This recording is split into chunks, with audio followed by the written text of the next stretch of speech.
Life update. Ito na ang pinagkaabalahan ni Madam. Yung nag-grow yung mga seedlings na itinanim ko dito sa loob ng greenhouse, sa bago kong greenhouse. Okay.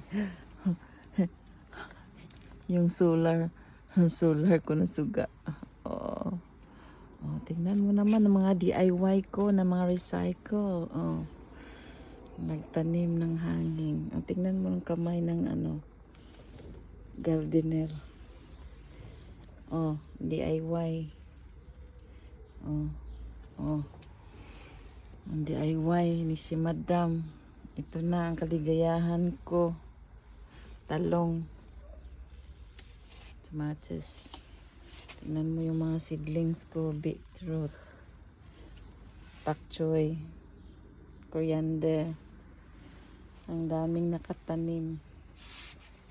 Itong mga seedlings. Ito na yung buhay ko. Mangga. Ang dami. Ito na yung update ng buhay ko ngayon. Carrots. Strawberry.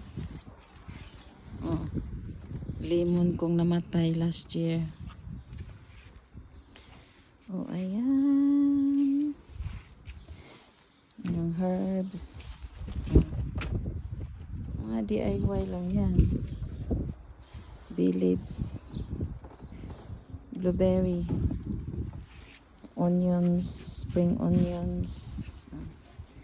Yan na yung buhay ng matanda.